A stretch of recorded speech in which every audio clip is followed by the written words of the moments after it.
पता है, आज मैंने मेले से ढेर सारा सामान खरीदा, वो भी सस्ते में। ढेर सारे सामान खरीद तो लिए, पर क्या ये तुमने सही किया? क्योंकि जितनी जल्दी हम ये सामान खरीदते हैं उतनी ही जल्दी यह कचरा बनकर मिट्टी में मिल जाते हैं। अगर हमें सच में कुछ ऐसा चाहिए जो टिकाऊ भी हो, पर्यावरण हितैषी भी हो और भारत की अर्थव्यवस्था को मजबूत भी करे, तो अब बारी है इको किड्स को जानने की। अब एक ऐसी कंपनी जो सिर्फ स्टेशनरी नहीं बनाती बल्कि सस्टेनेबल सोच, आर्थिक नवाचार और मेक इन इंडिया की भावना को हर प्रोडक्ट में बोलती है।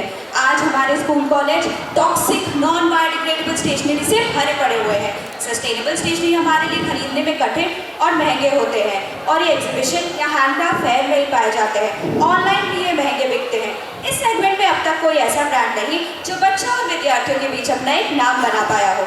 आगे इको किड्स एक ऐसा स्टार्टअप है जो बच्चों, समुदायों और संस्थानों को पर्यावरण अनुकूल बायोडिग्रेडेबल गिफ्ट हैम्पर्स प्रदान करता है। झारखंड की स्थानीय कारीगरी और ग्रामीण शिल्पकारों के साथ मिलकर बनाया गया यह उत्पाद न केवल उनकी आजीविका को मजबूत करता है, साथ ही प्रधानमंत्री विश्वकर्मा योजना के अंतर्गत आने वाले कारीगरों को भी बढ़ावा देता है। हमारा उत्पाद मुख्य रूप से SDG 11 सतत शहर और समुदाय पर केंद्रित है। साथ ही छात्रों में पर्यावरण अनुकूल स्टेशनरी इस्तेमाल करने जैसी अच्छी आदतों को भी बढ़ावा देता है। आगे आइए जानते हैं हमारे उत्पादों के बारे में। हमारे मुख्य 3 उत्पाद हैं, छोटी किट, मध्यम किट एवं बड़ी किट। हमारे छोटी किट का मूल्य 299 रुपये, मध्यम किट का मूल्य 499 रुपये एवं बड़ी किट का मूल्य 699 रुपये है। हमारे द्वारा बनाए गए उत्पाद में पर्यावरण हितैषी सामग्रियों का इस्तेमाल होता है, जिससे हम जूट के फाइल एवं बोतल holders, plantable seed pens, recycle paper notebooks आदि जैसी सामग्रियों का निर्माण करते हैं। यदि किसी को किसी एक विशेष सामग्री की अलग से जरूरत पड़ती है तो वह उसे भी अलग से खरीद सकता है। आगे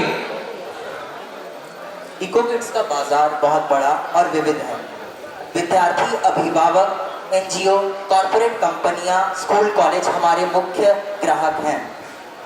आज लोगों में पर्यावरण के प्रति जागरूकता बढ़ रही है। स्कूलों में बच्चों को टिकाऊ आदतें सिखाई जा रही है एवं कॉर्पोरेट कंपनियां CSR के तहत ऐसी पर्यावरण अनुकूल उत्पादों को बढ़ावा दे रही है। इसीलिए ऐसी स्टेशनरियों की मांग बढ़ रही है।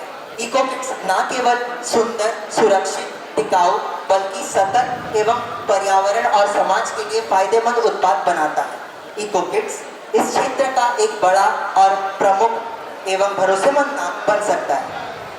आगे इको किड्स की कार्य प्रणाली बहुत सरल और व्यवस्थित है। हमारे कच्चे माल के संग्रहण से लेकर उनका उत्पाद का निर्माण करना, उनकी गुणवत्ता को जांच करना और वितरण करने तक का कार्य सब सही से किया जाता है। हमारी टीम में कारीगर, उत्पाद कर्मचारी, मार्केटिंग एवं वितरण कर्मचारी शामिल हैं, जो चारों मिलकर यह सुनिश्चित करते हैं कि उत्पाद सही समय पर, सही गुणवत्ता के साथ अपने लक्षित ग्राहकों तक पहुंच सके एवं उत्पाद में जो कचरा बनता है उसे हम जैविक खाद के रूप में भी प्रयोग करते हैं। आगे आइए जानते हैं इको किड्स की संचालन योजना के बारे में, जो कि कच्चे माल इकट्ठा करने से लेकर उन्हें साफ करने, सुखाने, शीट निर्माण करने, हीट कंप्रेशन देने तथा गुणवत्ता जांच करने के बाद लेबलिंग, ब्रांडिंग करने के बाद लक्षित ग्राहकों तक पहुंचाया जाता है। आगे विपणन योजना। हमारी जो विपणन की योजना है उसमें हम पहले लक्षित ग्राहक तय करते हैं, उसके बाद हम सोशल मीडिया के द्वारा अपने ग्राहकों, अपने उत्पादों का पंजीकरण करते हैं और ई-कॉमर्स के द्वारा हम अपने उत्पाद को ज़्यादा से ज़्यादा चाहते हैं और साथ ही साथ डिजिटल कैंपेन्स भी करते हैं और डेमो किट्स भी प्रदान करते हैं। आगे इको किड्स की वित्तीय योजना हमने 3 भागों में विभाजित की है। पहला है स्थिर खर्च, जिसमें व्यवसाय शुरू करने के लिए खर्च जैसे मशीनरी, सेटअप, लाइसेंस एवं मार्केटिंग खर्च, जो कुल मिलाकर 6.5 लाख के बनते हैं। फिर हमारे कार्यशील पूंजी या लागत, जिसमें वेतन, कच्चा माल, फिर हमारे विविध खर्च मिलाकर 3.5 लाख का बनता है और कुल निवेश हमारा 10 लाख का है। फिर 25% लाभ के साथ हमारा कुल राजस्व 12.5 लाख का बनता है। अब आगे जानते हैं कि इको किड्स सिर्फ एक स्टेशनरी बनाने वाला ब्रांड नहीं है, ये एक पर्यावरण एवं सामाजिक के हेतु की गई क्रांति है। हम स्थानीय कला को बढ़ावा देते हैं, पीएम विश्वकर्मा योजना के तहत ग्रामीण लोगों की मदद करते हैं, छात्रों एवं युवाओं में पर्यावरण जागरूकता फैलाने की कोशिश करते हैं। हमारे सारे प्रोडक्ट्स मेक इन इंडिया के तहत बनाए गए हैं। आगे सफलता के लिए सुझाव है कि नए नए उत्पाद जोड़कर हम अपनी ब्रांड की विविधता और ब्रांड वैल्यू को बढ़ाना चाहते हैं। अधिक से अधिक स्कूल, कॉलेज, एनजीओ और कॉर्पोरेट सेक्टर के साथ सहयोग कर हम अपनी पहुंच, जागरूकता और प्रभाव को बढ़ाने की कोशिश करेंगे। भविष्य में इको किड्स मार्केटिंग पर भी ध्यान देगा, जिसमें सोशल मीडिया एवं व्यापक विज्ञापन अभियान भी शामिल होगा, ताकि इको किड्स हर घर में एक जाना पहचाना नाम मिल सके। आगे इसी के साथ मैं अपने स्टार्टअप आइडिया की आलोचना को समाप्त करता हूं एवं हम सबकी बातों को सुनने के लिए आप सभी का धन्यवाद। हमारे निर्णायक बिंदु से अनुरोध है, अगर हमारे प्रतिभागी दल से कुछ पूछना चाहें तो वो पूछ सकते हैं। बहुत अच्छा प्रेजेंटेशन था आप लोगों का। सबसे अच्छी बात है कि आपने 6 मिनट में इतने अच्छे से आप सब लोगों ने प्रेजेंट किया है, इतने अच्छे से आप लोगों ने स्लाइड बनाया, हर चीज़ को इतने अच्छे से समझाया। It's hats off to you guys, it's was wonderful. धन्यवाद। One of the best presentation we have. धन्यवाद। Thank you sir. Very nice.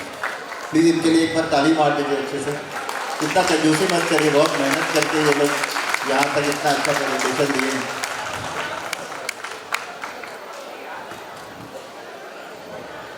आपने जो फाइनेंशियल कैलकुलेशन आए थे उसका प्रॉफिट मार्जिन क्या है? सर प्रॉफिट मार्जिन हम लोग का सर 20 to 25% है, डिपेंडिंग ऑन द प्रोडक्ट। और सेल करने का प्लानिंग क्या है? आप कैसे सेल करेंगे? सर सेल कैसे करें? सेल कैसे करेंगे अपने प्रोडक्ट को? सर पहले तो हम मैन्युफैक्चरिंग कर रहे हैं, साथ ही सर हम सेल के लिए सर खुद डिस्ट्रीब्यूशन चैनल्स बना सकते हैं, या तो फिर सर वेंडर्स के थ्रू भी हम लोग सकते। और सर हम मार्केटिंग भी सर मार्केटिंग भी हम सर ऑनलाइन के थ्रू, और सर ऑफलाइन अवेयरनेस कैंपेन्स, जिससे हमारा प्रोडक्ट का अवेयरनेस बढ़ेगा तो कहीं ना कहीं हमारा सेल भी बढ़ेगा।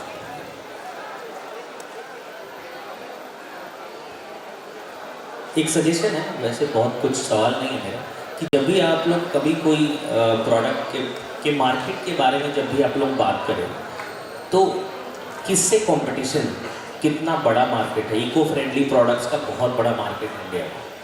और हम बाहर की बात नहीं कर रहे, हम जमशेदपुर की बात कर रहे हैं। जमशेदपुर में पर्सनली 2-3 नेशनल ब्रांड्स को जानता हूँ जो यहाँ से पूरे देश में सप्लाई करते हैं, ठीक है। तो बात ये आती है कि आपका सामान ही कोई क्यों लेगा। आपने बहुत अच्छा प्रोडक्ट बना दिया, मार्केट कर दिया, सब कुछ कर दिया, लेकिन जो यूएसपी है क्यों आपके प्रोडक्ट को लोग लेंगे? सर ठीक है, पहला तो यूएसपी है कि सर हमारा प्रोडक्ट सस्टेनेबल। अरे इको फ्रेंडली जो है वो सस्टेनेबल ही है, बायोडिग्रेडेबल है, ठीक है। आपका सामान क्यों लेंगे? और कुछ? सर क्योंकि लोकल आर्टिसन से वो सीधे लोगों के बीच जा रहा है, इसलिए हमारा प्रोडक्ट लेना चाहिए। वो लोकल कर रहे हैं। इसके अलावा सर मिडलमैन हट जाएगा तो सर हम इसमें मिडलमैन हटा रहे हैं, क्योंकि सर पहले अगर कोई कंपनी अगर दे भी रही है उस प्रोडक्ट को तो सर कहीं ना कहीं उसका प्राइजेस बहुत है। जैसे सर अगर फेयर्स लग रहा है जमशेदपुर में, सर अगर फेयर लग रहा है कोई सर, ऐसे गोपाल मैदान में कई सारे लगते हैं, तो सर वो प्राइस बहुत है उसका। और साथ ही सर मुझे लगता है कि सर वहाँ पर उनको रेंट चार्जेस भी बहुत लग रहा है, जो उनका किराया है। फिर सर उनके प्रोडक्ट को सही वैल्यू नहीं मिल रही है और प्लेटफॉर्म भी नहीं मिल रहा है। देखो, मिडिल मैन को अगर तुम हटाओगे तो सप्लाई चेन ब्रेक हो जाएगा। डिस्ट्रीब्यूटर, रिटेलर्स, इसको कैसे स्किप करोगे? ई कॉमर्स एक तरीका है, ई कॉमर्स में भी तुमको डिलीवरी मैन चाहिए, बीच के लोगों को हटाओ कैसे? खुद डिलीवरी करके थोड़ी जाओगे। तो कहने का मतलब है कि ये यूएसपी नहीं है।